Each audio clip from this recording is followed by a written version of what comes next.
Okay, so let's dive in. Yeah, let's unpack this. We're going deep today, really getting into Sanskrit philology. Right, using these handbook excerpts we have, a really fascinating source. Exactly. Our mission, really, is to sift through this material, pull out the key stuff, help you get a clear picture of Sanskrit's history. Its place in the bigger Indo-European picture. Yeah, and get our heads around some of these, well, pretty major concepts, like Ablaut and the laryngeal theory. Absolutely. Concepts that really reveal how languages, how they change over time and how scholars actually figured that history out. It's like detective work. It really is. And the sources, they're not just lists of facts, are they? They actually tell a story. That's what's great. We get the story behind this specific handbook, how it came to be. It shows you the human side of this kind of research. And that's where it gets really interesting, I think. We'll look at what drove the author, the challenges they faced, because that backstory matters. It does. And we'll look at the different ways you can even approach studying a language, different angles, different viewpoints. Before we jump into the really deep history, tracing Sanskrit back, seeing how it connects to languages maybe maybe you speak. Exactly. Because, why should you care about Sanskrit philology today? Good question. Well, it's more than just an old language. It's a key, really. It unlocks this vast cultural world, this linguistic heritage. And understanding those connections, it tells us about human history, migrations. Cultural shifts, even how we think, how language shapes thought. It's a window, isn't it? Changes how you see language itself. Okay, let's start right there then, with the handbook itself. The sources give us the prefaces, and they really lay out why the author wrote it. Yeah, it's a great place to start. The author's main reason, simple need. When they were a student doing comparative philology, there just wasn't a good, accessible handbook. They had to rely on class notes, which they called exceptionally scrappy and scanty, which I think we can all relate to. Definitely. So it came from personal frustration, basically, a gap they felt themselves. Pretty much. And the other books available, either massive and outdated, voluminous and antiquated was the phrase. Right. Or maybe more recent, but still hard for students to use. Theories from, 70 or 80 years before were already considered old news. Shows how fast the field was moving then. It does. So the big scholars hadn't produced that handy, systematic guide. This handbook was meant as a, quote, humble attempt to fill that specific gap. A practical tool. But it wasn't exactly a quick project, was it, looking at the timeline? Wow. Oh, it was a long haul, definitely. The author started writing it, believe it or not, back in 1962. 62. Yeah, prompted by students and friends. And they actually finished the manuscript pretty quickly by 1964, ready for the press. So far, so good. But then, hurdles, bureaucracy, technical issues. By mid-1965, the press said they couldn't print it right away. They needed special type for all the linguistic symbols. Wait, seriously? The whole project stalled for decades because of the font. It's kind of unbelievable, isn't it? Decades. The first edition didn't actually come out until November 1987. Over 20 years later. Yeah. Now, the author wasn't just sitting around. They did other studies, Greek and Latin in Edinburgh, and they actually said the delay ended up being a boss in disguise. How so? Well, when the manuscript finally came back, nearly 10 years later, they had the chance to revise it with fresh eyes. And then, after joining the University of Calcutta, they started teaching Sanskrit philology. That hands-on experience with students, seeing what they needed. Help shape the final book. Makes sense. Right. Teaching does clarify things. Absolutely. So first edition out in 87, finally. And it did well. Sold out in about 5 years by 93. Good for them after all that waiting. Definitely. Yeah. There was still demand, but the author was busy, understandably. Then a publisher in Calcutta, Sanskrit Pustak Bhandar, apparently encouraged, maybe even pressured them to do a second edition. The author mentions the demand and amusingly the sauciness of my time, so they decided to revise it again with additions and alterations. And that's the edition we're drawing from here. That's the one. Published in 1993. Added more material, fixed errors, added references, but tried to keep it from getting too huge, just improving on the first version. And they are quite upfront about what the book isn't, right? It's not meant to be the ultimate grammar. Very much so. Very humble about it. Even though it's over 400 pages, they say it's not yet claimed to be a complete book of Sanskrit grammar or linguistics. Right. And they compare it to these absolutely massive works like Wakernagel's Altindisch Grammatic, over 5,000 pages, and still unfinished. Wow. So this handbook is deliberately focused, a short but systematic, handy book just on Sanskrit philology. Back to that practical need they saw as a student. Exactly. And they felt it was crucial. They believed Sanskrit philology had suffered sad and doleful neglect for like 50 years before the first edition came out. So it was a real mission for them. That backstory really sets the stage. Okay, let's zoom out a bit then.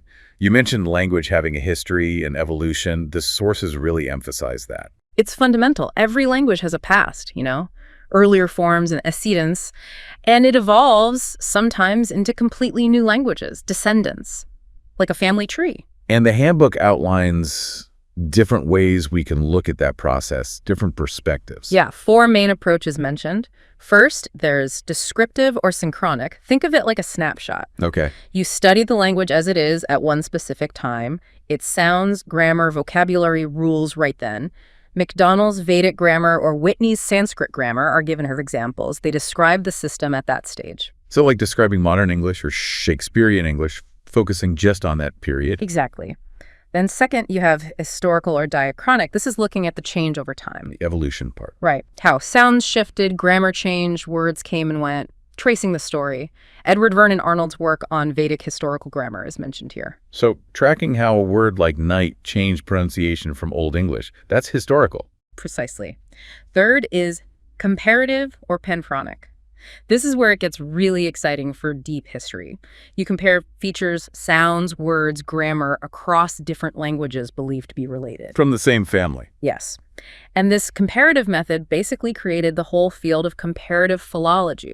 Brugmann's huge multi-volume grammar from the 19th century is a classic example. It's the detective work, right? Lining up clues from Sanskrit, Greek, Latin. And figuring out what the common ancestor must have looked like. That's the core of it. And finally, there's a fourth way mentioned, philosophical or psychological. How is that different? It's more abstract, thinking about language and thought, the human mind, universal principles of language. Less about specific languages, more about language itself. So snapshot, timeline, family comparison, or the big philosophical questions. Lots of ways to approach it. A very rich field. And for our deep dive, we're mostly focusing on the historical and comparative stuff, especially for Sanskrit and its relatives. Okay, let's talk about Sanskrit itself then, the name.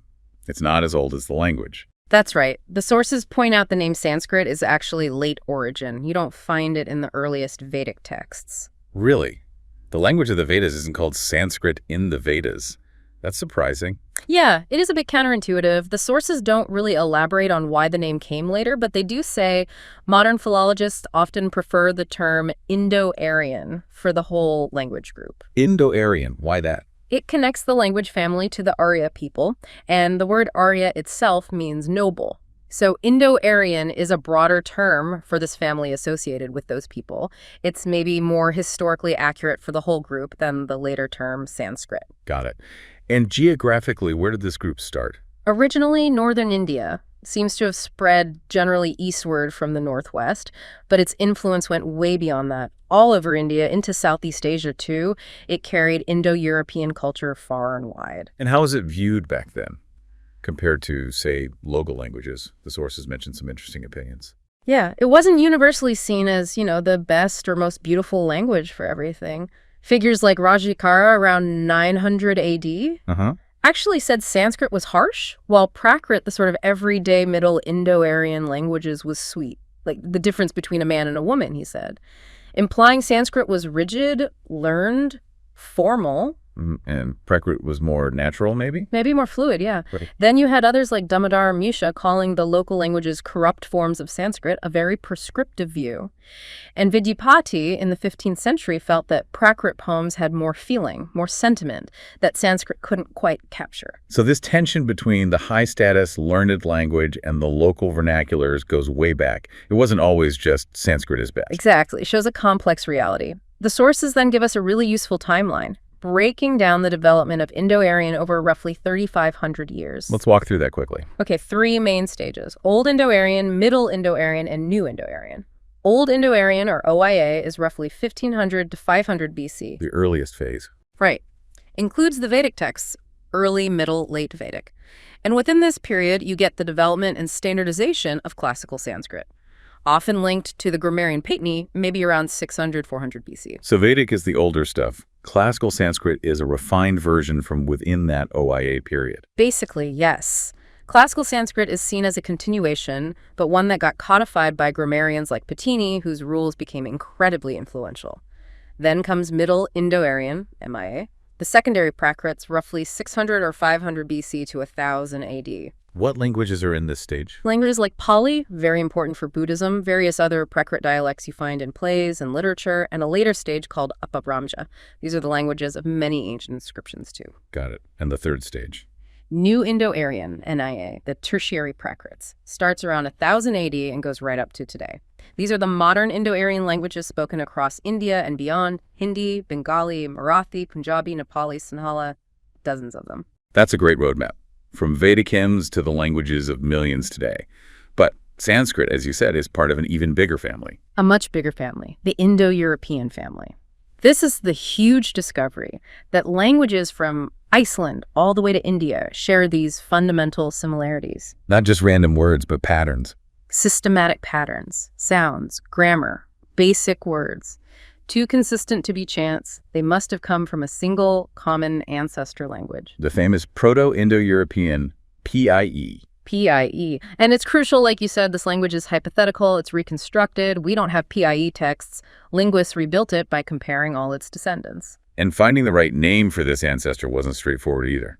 No, various names were tried. Aryan was used early on, but that really only refers to the Indo-Iranian branch, so it's too narrow. Okay. Indo-Germanic was popular, especially in Germany, because German and Greek Latin were central to early studies. But again, it leaves out big branches like Celtic. So Indo-European won out. Yes.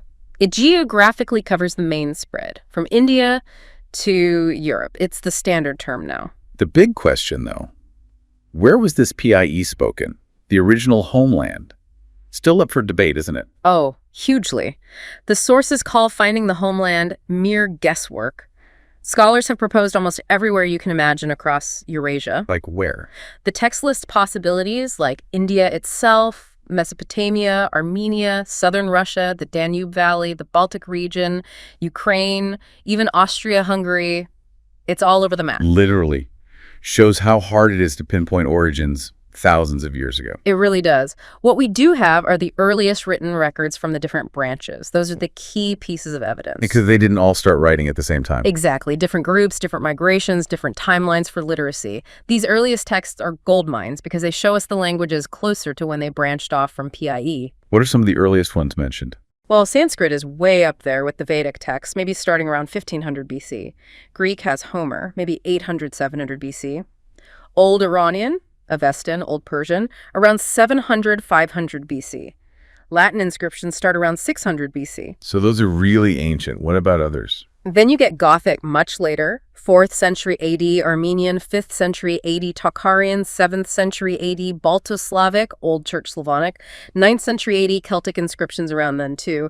Albanian literature is way later, 15th, 16th century AD. That's a massive time spread. Over 2,000 years between the first Vedic texts and Albanian literature.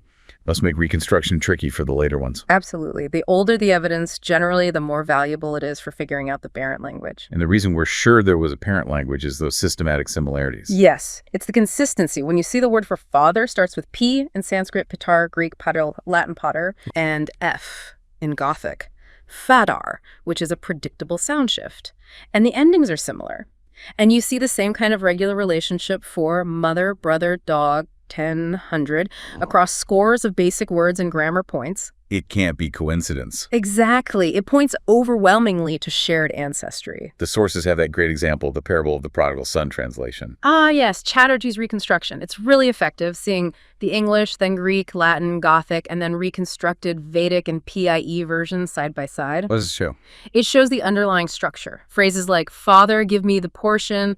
You see the same root for father, similar grammatical ways of making the request, the same concept of a share or portion. The family resemblance just jumps out at you, makes it feel real. Like seeing family resemblance in photos. Okay, speaking of family traits, one big way the IE branches are grouped is based on sound changes, right? The sat-sen-centum thing. That's probably the most famous classification, a major split, partly geographical, partly linguistic. Sat-Sam languages, mostly in the East, centum mostly in the West. Which languages fall into each group? According to the source, Satum includes Indo-Iranian, so Sanskrit, Avestan, Persian, Armenian, Balto-Slavic, Russian, Lithuanian, etc., and Albanian. Centum includes Greek, Latintelic, Germanic, English, German, etc., Celtic, Irish, Welsh, and Tocharian. And Tocharian is the odd one out geographically. The big exception. Found way out east in modern China, but linguistically it behaves like a centum language. Really proves the classification is about shared sound changes, not just location today. So what is that key sound change? What makes a language satrum or centum? It comes down to what happened to a specific set of sounds in Proto-Indo-European. The palatal stops. Think of them like K or G sounds made further forward in the mouth near the hard palate. Linguists write them as K, as sh. Okay. The split is this. In the Satrum languages, these palatal stops turned into sibilant sounds like tes or sh. In the centum languages, they stayed as or merged with the regular velar sounds, the K or G sounds, made further back. And the classic example is the word for 100. Exactly. The pi root seems to have started with that palatal kuk, something like kmotom. So what happened? In Sat languages, that kuk became an es sound. Avestan, satsam. Old Church Slavonic. Sto Sanskrit. Shaktam. See the ses or sh. In centum languages, it stayed a K-type sound. Greek, hekaton, Latin, centum, originally with a hard K. Gothic, hund. See the K or H, which comes from K. That makes it crystal clear. Sat like satham, centum like kentum. That's the mnemonic. The sources also show it for 10. PIE decum becomes OIA dasha, satsanj, versus Greek deca, Latin decim, centum kit. It's a really consistent pattern. Understanding these sound changes has led to some major breakthroughs in the field, right? The sources highlight a couple from the 20th century. Absolutely. Two really huge ones were the discovery and decipherment of Hittite and the development of the laryngeal theory. Let's take Hittite first. How did that change things? Finding Hittite was a massive deal. Early 20th century. It was clearly Indo-European, but it looked different. Older, maybe. It didn't seem to descend directly from the PIE that had been reconstructed. So it didn't fit the family tree neatly. Not quite. It looked like it might have branched off before the other main branches did. This led some scholars to propose an even older stage. Indo-Hittite. Indo-Hittite. Yeah, the idea being that Indo-Hittite was the parent, and it split into two daughters. Proto-Anatolian, which led to Hittite, and Proto-Indo-European, which led to everything else. So Hittite wasn't PIE's child, maybe more like its sister, making PIE itself a later stage. That's one way the sources frame it, an older layer. And the Hittite texts themselves, found in Cappadocia, Turkey, ancient Hittite capital, written on clay tablets in cuneiform. And they're old. Incredibly old, dated between 2000 and 1350 BC. Possibly the oldest actual IE writings we have, older than the earliest Sanskrit or Greek. Wow. How were they deciphered? It took stages, early hints, then identifying hieroglyphic Hittite. But the cuneiform breakthrough came around 1902 with Knutsen's identification, and crucially, after 1915 with the Czech scholar Bedřich Hrozný. He showed definitively it was an IE language, preserving some very archaic features. And one of those archaic features was key evidence for the other big discovery, the laryngeal theory. That sounds complicated. It sounds technical, yeah. The name comes from the larynx, your voice box, where H sounds are made. But the idea actually goes way back to Ferdinand de Saussure in 1878. Saussure, the famous linguist. The very same. As a young man, he noticed irregularities in PIE vowels, this weird vowel called schwa that didn't quite fit the patterns. Things weren't lining up perfectly. Exactly. Saussure proposed that these oddities, like unexpected long vowels or different vowel qualities, were actually the ghosts of sounds that existed in PIE but had disappeared in most daughter languages. Like ripples left behind. Precisely. He called them coefficient sonantiques. He couldn't say what they sounded like, just that something must have been there to explain the effects, theoretical placeholders, basically. Okay. The term laryngeal came later, from Brugmann. But here's the amazing part.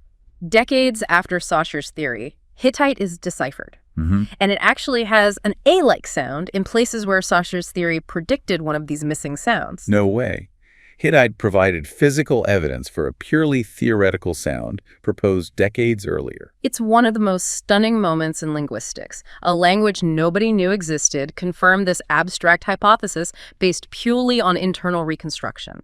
It was incredible validation. So what is the core idea of the laryngeal theory now? That PIE had these laryngeal consonants, maybe like sounds. They mostly vanished in later languages, but they affected the vowels next to them. How do they affect vowels? One key effect. A short vowel followed by a laryngeal, often became a long vowel when the laryngeal disappeared. The source gives the example, i.e., seis, flias is a laryngeal, becoming oia sta and Greek stack, both with long day. Ah, so what looked like original long vowels might actually be short vowels that got stretched by a lost laryngeal. That's the idea. It explained a lot of previously confusing vowel patterns. Now, linguists posit maybe 3 or 4 different laryngeals, H, H, H, EH, each leaving slightly different traces. So the laryngeal theory, massively boosted by Hittite, really refined the reconstruction of PIE sounds. Fundamentally, it gave us a much deeper understanding of the earliest IE phonology. And based on this, we can talk about that proposed earlier stage, Indo-Hittite. What was that supposedly like? Simpler than PIE, according to the reconstructions. The vowel system is thought to have been just a, I, U, E, O, the long vowels we see in PIE. In the Indo-Hittite model, they result from a short vowel plus a laryngeal. So long vowels weren't original, they were created by these disappearing sounds. That's the theory for Indo-Hittite, yeah. The consonant system is also reconstructed, including those laryngeal sounds themselves, Hittite's H being the main survivor. What about the grammar? Simpler too. Seems so. Noun declension, how nouns change endings, looks less complex. A huge point is gender. Indo-Hittite is reconstructed with only 2 genders, masculine and neuter. No feminine. The feminine gender seems to be a later development, something that arose within PIE after it split from Proto-Anatolian Hittite. That's a major revision. Definite. What else? Primarily singular and plural numbers, dual was rare, maybe fewer cases too, possibly 6. The source shows some reconstructed examples for see, father, mother, comparing IH and Hittite. It also mentions heteroclitic declension, where noun stems vary, as a very old feature found here. And the verbs. Also simpler, maybe only 2 main tenses, present and preterite. 2 moods, indicative and imperative. Characteristic endings like ilmi and he. The to-be verb comparison between IH and PIE shows some of these proposed differences. So Indo-Hittite offers this potential glimpse into an even earlier stage of the family, before PIE itself got more complex. It's a framework for thinking about the deepest roots, yeah, before the diversification we see later really kicked in. Okay, we've mapped out the big tree, looked at the roots. The sources also give us a quick tour of some other main branches. Helps put Sanskrit in context, right? Definitely useful to see the cousins. Like Greek, mentioned as super important because, like Vedic Sanskrit, it kept some very old features. PIE vowels, the free accent system. Plus, incredible ancient literature starting with Homer. Crucial for understanding the older systems. Absolutely. Latin, the main Italic language, is noted for similarities to Sanskrit in grammar and sound structure in many ways, despite being centum. Shows us that centum split isn't the only factor.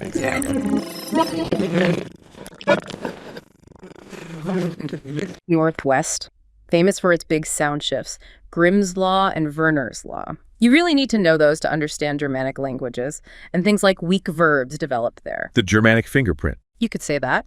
Celtic, once widespread, now mainly British Isles, France. Divided into Q-Celtic and P-Celtic based on another sound change, how K developed. Records aren't quite as old as Greek-Latin, but still a major distinct branch. And Akkadian gets another mention. Our favorite geographical anomaly, Tocharian, that symptom language found out east, extinct now, but its discovery was huge, showed surprising links to Italic and Celtic, weirdly enough, had 2 dialects, A and B. Balto-Slavic. Balto-Slavic definitely sat home. Eastern Europe, 2 main branches, Baltic, Lithuanian, Latvian are the living ones, and Slavonic, Russian, Polish, Czech, etc. Old Church Slavonic Bible from the 9th century is the key early Slavonic text. And the last 2. Albanian and Armenian, both independent branches, both Saturn. Armenian in the Caucasus has interesting links to Indo-Iranian and Greek. Albanian is its own unique puzzle piece. That tour really shows the incredible spread and diversity that came from that one ancestor. Puts Indo-Aryan and Sanskrit in perspective. It does, just one, albeit very important, branch among many. Okay, let's zoom back in then to Old Indo-Aryan. Specifically, the nitty-gritty of how its sounds evolved from TIE. Chapter 2 in the sources really gets into the weeds here. Right, this is the core of historical phonology. Yeah. Tracking the systematic changes. It's not random, it follows rules. We can just touch on a couple of key examples. What about the basic vowels? A big simplification happened going into OIA. The original PIE short vowels, A, E, O, all basically collapsed into one sound in OIA, short O. All 3 became F. Largely, yes. And similarly, the PIE long vowels A, O, all merged into one long vowel in OIA. So fewer distinct vowel sounds in OIA compared to PIE. Exactly, a leveling process. Yeah. An example given is IE, SD becoming OIA, SD is and the E became O, or IE mater becoming OIA mother, the long stayed long A. And consonants. We talked about the Satem split. How did those PIE palatal stops end up in Sanskrit? This is that key Sachem change. Those palatals first became sort of shej sounds in Proto-Indo-Aryan. Then, specifically in Indo-Aryan, they developed further. Ko became sh, became je, and no became h. So PIE K forward becomes Sanskrit sh. PIE G forward becomes Sanskrit j. That's the regular pattern you find comparing words. Meanwhile, the other stops the velars, KGG, labiovelars, KGGD, dentals, TDH, labials, PBBH.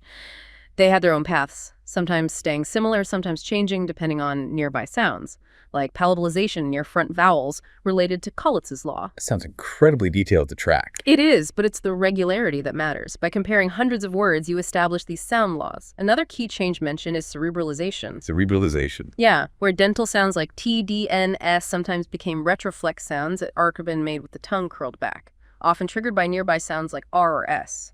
This is a real characteristic feature of Indo-Aryan languages. Right, those distinctive sounds. Exactly. So the big takeaway is the change from PIE to OIA involved systematic sound shifts, vowel mergers, the sap palatal shift, cerebralization, consistent patterns that let us reconstruct the history. Beyond sounds, two other big inherited features are highlighted for OIA, accent and ablaut. Foundational features, yes. Accent here means pitch, mostly, not just stress like in English.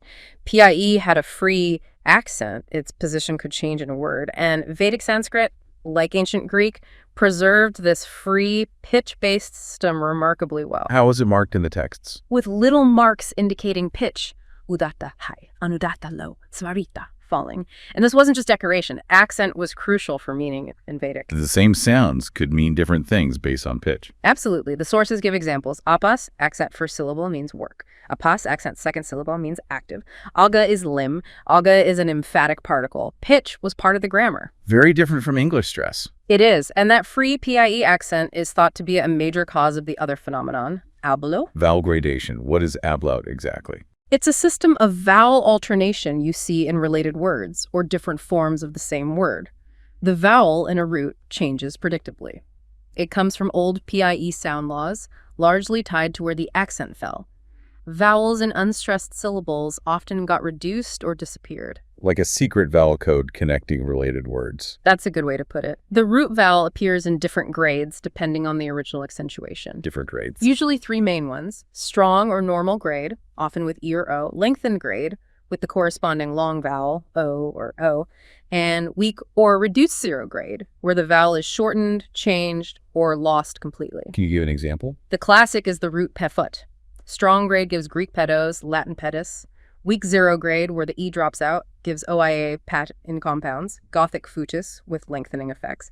Or the root dugab, strong O in OIA dadami, I give, lengthened U in OIA data, giver. Zero grade in OIA bottom given. So seeing ped, pod, pad, or do, data, across related words or forms, that's ablaut in action. Exactly. It's this ancient pattern of vowel shifting based on PIE phonetics. And the Sanskrit grammarians actually noticed this. They had terms for it.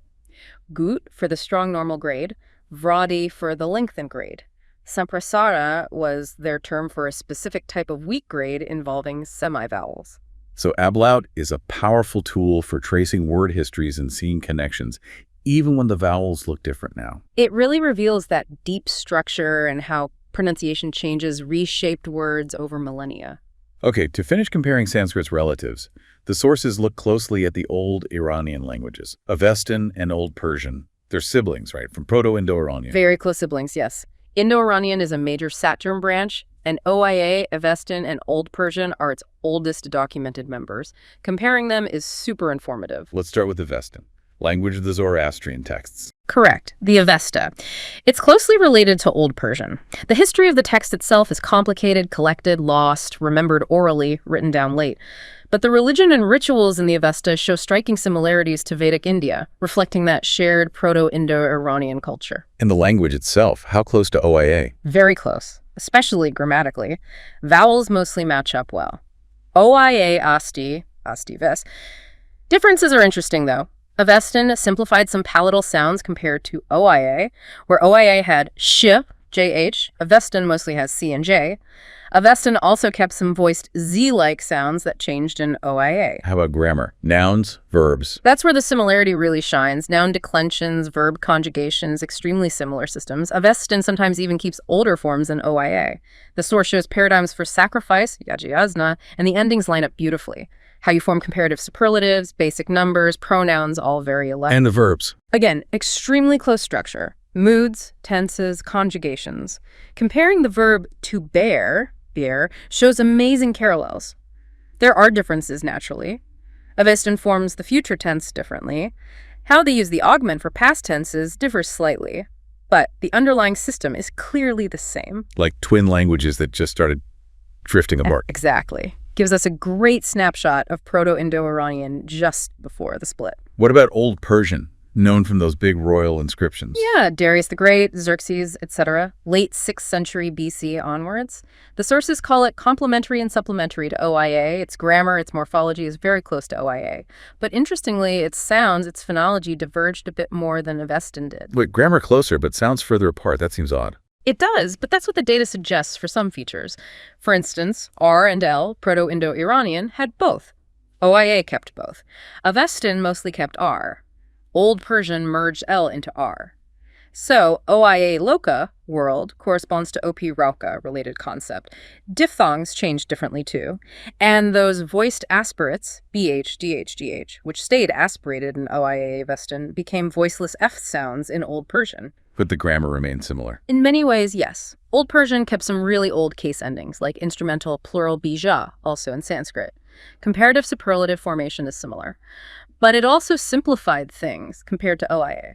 Lost the dual number, lost the dative case, used genitive instead, lost the future tense, used subjunctive, lost most of the perfect tense, lost many participles. So a mix kept some old things, lost others. Pretty much. But despite the sound changes and simplifications, the core structure is unmistakably shared. The sources drive this home with that side-by-side of Darius's inscription, I am Darius the Great King, in Old Persian and a Sanskrit translation. You see the relationship immediately. Brilliant illustration. Okay, pulling it all together then. What does this deep dive tell us about Old Indo-Aryan itself, its nature and history? Well, it confirms OIA was strongly inflectional or synthetic, grammatical meaning carried by word endings like Latin or Greek. But the seeds of change were there. A shift towards analytic structures using word order, prepositions, auxiliary verbs started in OIA and really took off in Middle and New Indo-Aryan. And crucially, OIA wasn't static or monolithic. Not at all. It's represented by Vedic literature, which itself evolved and was somewhat standardized, and then classical Sanskrit, a continuation, but even more standardized. But its formation was complex. Influenced by PIE, Proto-Indo-Iranian, yes, but also by contemporary spoken languages and the Prakrits. So the Prakrits weren't just later stages, they actually fed back into Sanskrit even early on. Yes, the sources say Prakritism, influence from Prakrits, is found even in the Urji Veda, the oldest text. You need to understand that interaction with spoken dialects and Prakrits to fully grasp classical Sanskrit. The source calls modern Sanskrit a conglomeration of all these layers: ancient heritage, Vedic tradition, spoken forms, Prakrit influence. That really pushes against the idea of Sanskrit as this pure, unchanging language. It does. The sources explicitly question the idea of a historically homogeneous language throughout India. There's evidence, though sometimes indirect, of regional and temporal variations, dialect forms, even within Sanskrit literature. Like that word variant example. Exactly. Itagva versus Adagva for that which went in different old texts. Small variations like that hint at dialect differences. Later Vedic and Sutra texts also show peculiarities, Prakrit influences, things later grammarians like Pittini might have called solecisms or errors against the standard he was defining. So the picture is dynamic. A language evolving from deep roots, interacting with spoken forms, varying regionally, and eventually codified into the incredibly stable classical Sanskrit we know. That's the story. Shaped by inheritance, contact, and conscious standardization. Wow. What a journey we've taken. From the story behind a single handbook to the different ways languages are studied, tracing Sanskrit's roots way back through Indo-European and even Indo-Hittite. Seeing how big discoveries like Hittite confirmed theories like the laryngeal theory. Digging into the sound changes, the accent, the ablaut that define OIA, and comparing it with its closest Old Iranian relatives. It really shows languages aren't isolated things. They're interconnected, constantly evolving systems. And studying them through philology gives us these amazing insights into human history, culture, migration, even how we think. And maybe for you